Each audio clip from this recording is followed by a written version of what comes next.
Media blasters? Why? It's not like I never felt one before. What did you say? Oh, calm down. You're just worried because yours aren't very big yet. Of course, they'll never be as big as these. Why? You're all grown up now. Huh?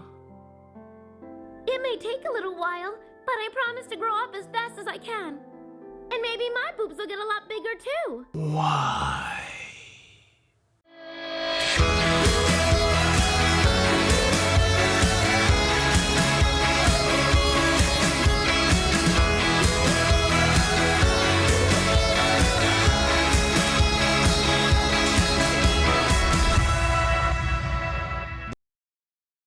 So it seems like we're back in familiar territory once again, talking about Media Blasters and its complete foundation of one-shot OVAs released to little fanfare and with little care. Years ago, when Shusai went to study in China, he was taken in by Lord Ryuzuko's father, who treated him as a member of the family. Why do you think she's here?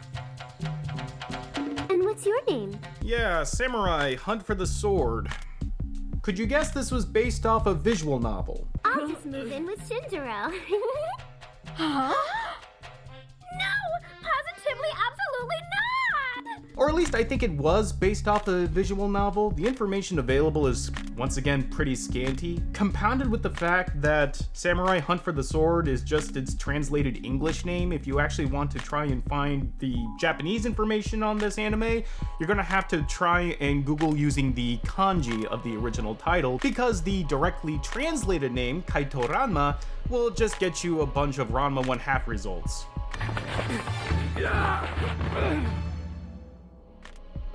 Huh? You're a woman.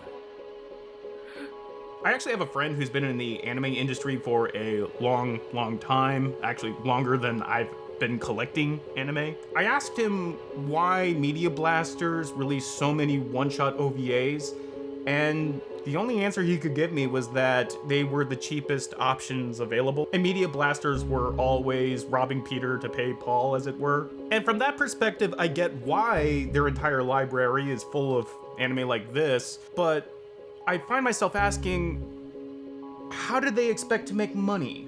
I mean, it's one thing to release schlocky anime, it's another thing entirely to release anime that's so contingent upon being familiar with the source material, and the source material not being available at all in America. The females of our family have a special power. We can read the mind of anyone who touches us. When you touched me, I saw deep into your heart. If you're gonna tell by my tone by now, Samurai Hunt for the Sword is really bad. But it's bad in a very uninteresting way. It's lazily written, it's way too dependent upon convenient writing, and once again, there's almost nothing memorable about it. Lucky us.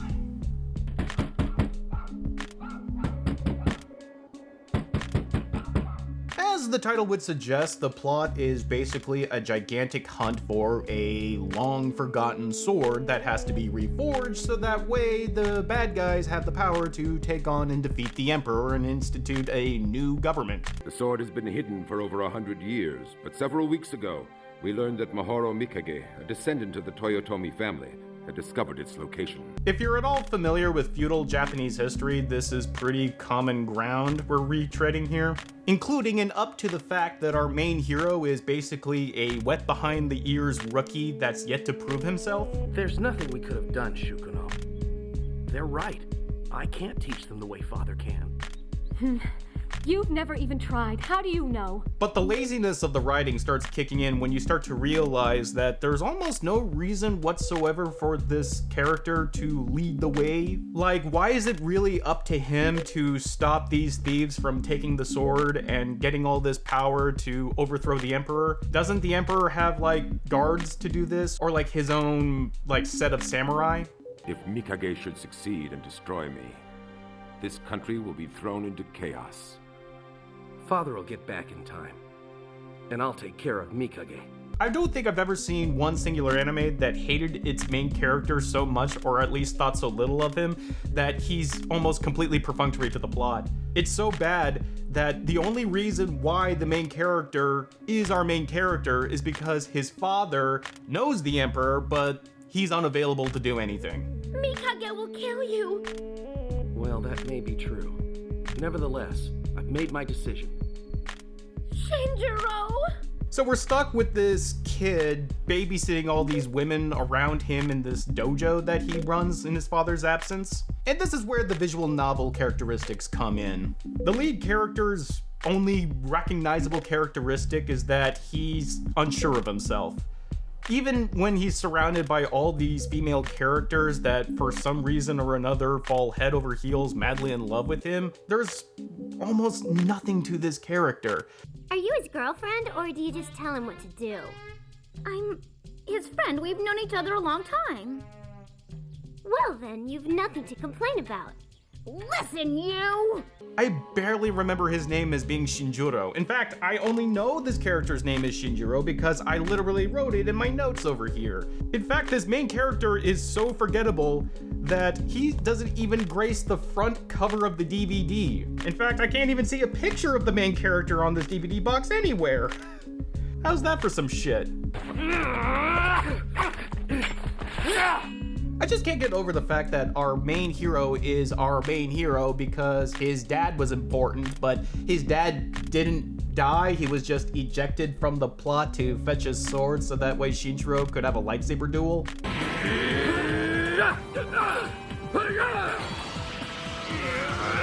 Because effort is for Let's try that punchline once more. Because effort is for suckers.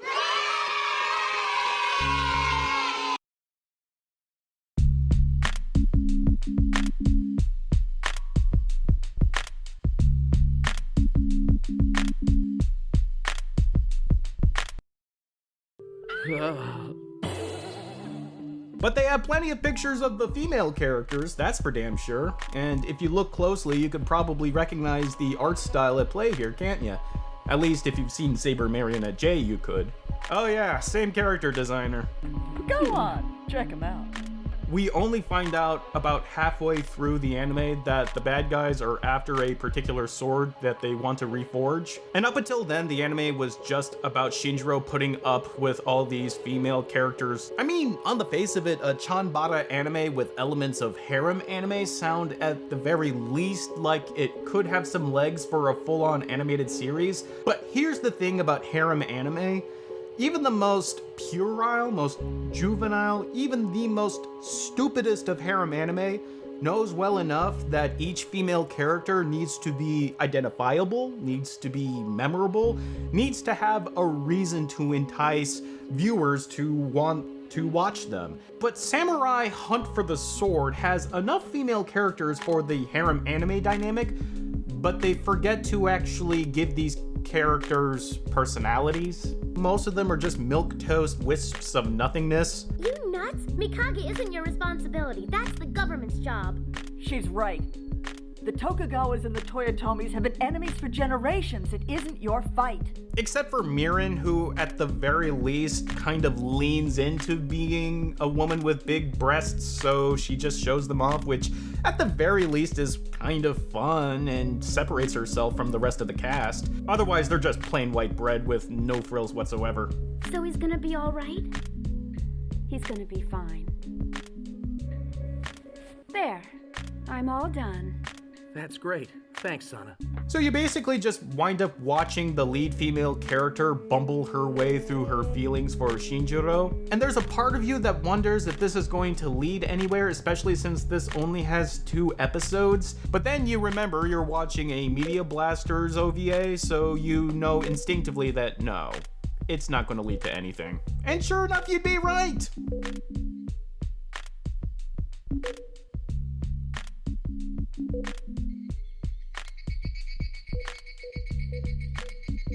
So now you're thinking, okay, so is the anime going to be then about her coming to terms with the fact that she missed her shot with him? And no, it's not about that either. She just kind of lets him go and he walks away after defeating the bad guy in a lightsaber duel.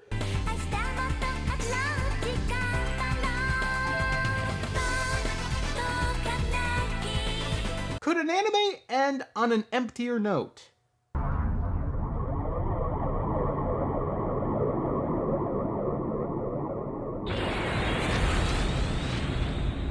When you break down the plot of Samurai Hunt for the Sword, you realize that it is so dependent upon circumstance and characters just popping in out of nowhere to get the plot started or keep the plot rolling that it actually kind of becomes a drinking game sometimes. Every time a character just kind of pops in from out of nowhere to get the plot started, take a drink. Excuse me. I'm from the governor's office. There have been a rash of burglaries. We're asking for volunteers from every dojo to help to patrol the city tonight. Hold on. Sorry, I didn't mean to startle you. I am Enra of the Shuhei Dojo. And I believe you are Shinjiro of the Tateoka Dojo, are you not? Shinjiro! Huh? Are you Shinjiro Tateoka, boy? Who are you? I am Mahoro Mikage. Huh?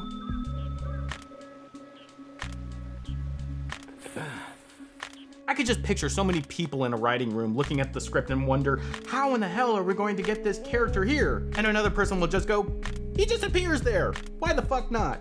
If you had your choice of any girl in the world, what would she look like? Huh? Do you like girls with big boobs? I swear to God, the only memorable thing about this anime is that sometimes, rarely, there are character interactions and scenes that kind of make you pause for a bit. Like, a lot of these should sound and be funnier than they actually are, but in practice, if you actually watch the anime, they wind up coming off as more confusing and awkward more than anything. But they never cross that threshold into being enjoyably bad or enjoyably cheesy. If there was one singular adjective I would use for a lot of these character interactions though, it would probably be cringe. And cringy anime isn't something that I necessarily take pleasure in. So I just lose on either front. What? Did you hurt your hand? A woman's breast is very soft, isn't it? Presentation-wise, the anime doesn't look bad. And as far as anime that was made in the early onset days of digital painting, it actually looks pretty good, all things considered. And when you find out that the director of this anime directed only this anime in his entire career and would otherwise go back to his usual career of being a key animator, it makes sense that the one anime he directed would at least have passable animation.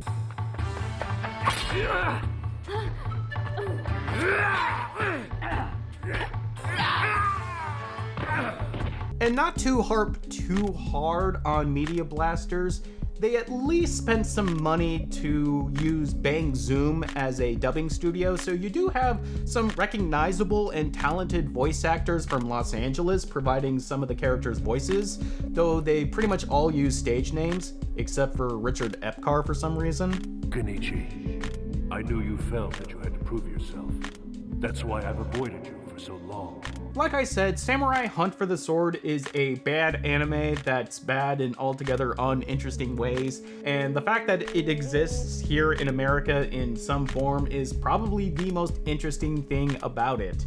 I suppose the slapdash manner of its own existence should match the slapdash manner that Media Blasters released this. And if you want more proof of that claim, look no further than our next episode on Fight Spirit of the Sword. These kind of look like the same anime, don't they? But I assure you, they're not.